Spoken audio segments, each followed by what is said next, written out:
Hello champions and future champions, hello ChessMood family. Gabuzyan is here with you and we are beginning our daily lesson. Topic of today is about how to play with the heavy pieces when you have control over the open line, and together we will learn a very strong technique called Alekhine Gun.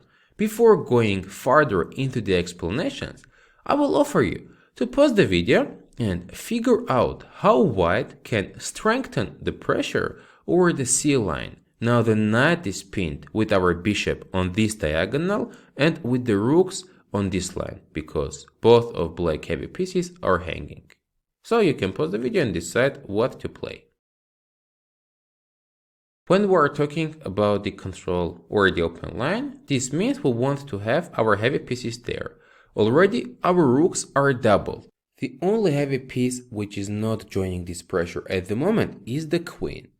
We would like to activate it, but now playing queen c3, even though it's increasing the pressure, there is a downside. We are locating queen in front of our rooks. This is not good.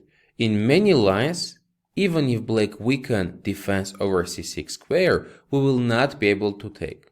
For example, now black can try to play queen to d8 move directly.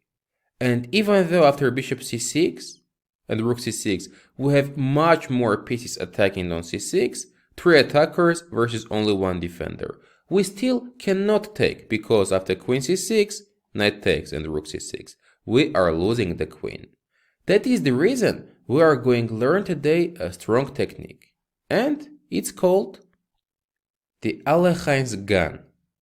Since now white has a big pressure on c6, white's getting a time to improve the position, and maneuver is the following. White is locating queen behind of the rooks. Playing now rook c3, queen d7, rook 1 to c2. When queen goes behind of the rooks, it's gonna be a strongest setup. Let me tell you that this is a position from the game of Alekhine Alexander against Nimzowitsch, and that's why it's called the Alekhine Gun. It happens king f8 and now queen c1. Pay attention, already always we are ready to capture on c6 when black is having less defenders. At the moment white has the threat of bishop c6, rook takes, and now we can take back. Knight c6, rook c6, and we're getting this extra piece. That is the reason after queen c1, black has to play already rook bc8. Now we have same amount of attackers and defenders, so capturing on c6 doesn't bring us any values. But what is the beautiful thing with this very strong pressure through the c file with the Alekhine Gun? White is keeping all of black pieces paralyzed, and here with a very nice idea, Alekhine is winning in the game. I will offer you to pause the video and decide how white can break through black's defense at the moment. In the game, Alekhine played a very quiet bishop a4 move, but this quiet move is the beginning of the end. Since now pawn b5 threat is coming, white will have extra pressure on c6. On top of this, pawn will be attacking the knight, and white's going to win the piece. What is the issue? After white plays b5, black cannot move the knight because rook on c7 is not enough protected. We have now 3 attackers versus 2 defenders, and we can capture on c7. That is the reason after bishop a4, black cannot allow this b5 move to happen. Nimzowitsch sacrificed the pawn with b5, bishop takes. What is the idea of this?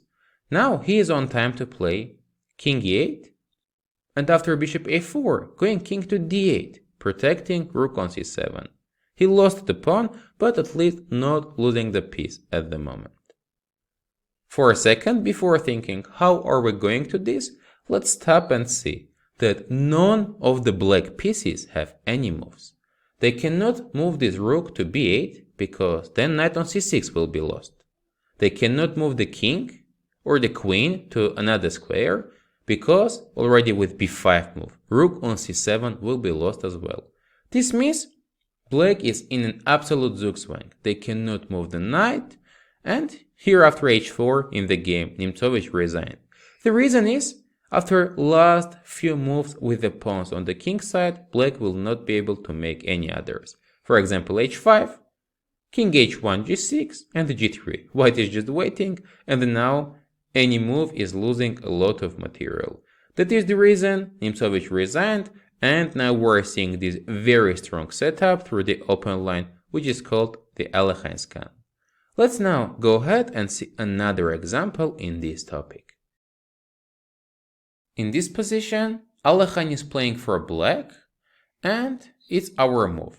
There is an open E line, which we would like to control with our heavy pieces. I will offer you to pause the video and figure out the next move of black and as well the long-term ideas.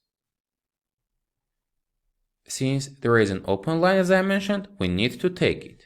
Black started here with rook d8, with the tempo attacking on the bishop and activating heavy pieces. After bishop d2, now we need to increase our control over this open line.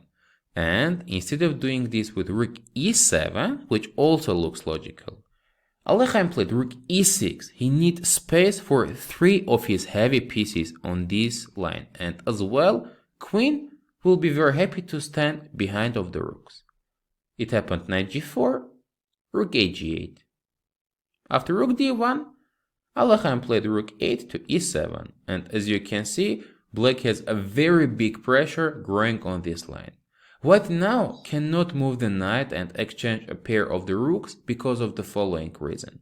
After knight g1, pawn on f4 will be lost, because now black can take, rook e1 takes, and after bishop e1, black's winning the pawn with the tempo. That's why after rook to e7, in this position white played king to d1, strengthening control over the e1 square, and black is on time for queen e8. Black is on time to get the strong setup of Alekhine's gun, pressuring through the e-file and keeping all of opponent's pieces very passive. If you are interested to see the rest of this game, let me tell you that in ChessMood we have a special course, Commented Classical Games, when we're commenting a lot of games played by strong players, and you can find this game there. Now, I will offer you to go ahead and you will get your homework position for this topic. Before talking about this position, let me quickly summarize today's daily lesson for you. We have learned that controlling open line is important. When we have doubled pieces, that's great, but the setup of Alekhine's gun, tripling it up with the queen behind of the rooks, is a very strong weapon. And if we have time to use this, it's going to be huge pressure on opponent's position. Now, at the moment it's white to move. We're pawn down, but having good pressure through the open line. How to play here further is my question. And you can share your thoughts and ideas in the comments section below. Gabuzyan was here with you. Thank you for your subscriptions, likes, and sharing this video with your friends. We appreciate it a lot. See you next time during our next daily lessons.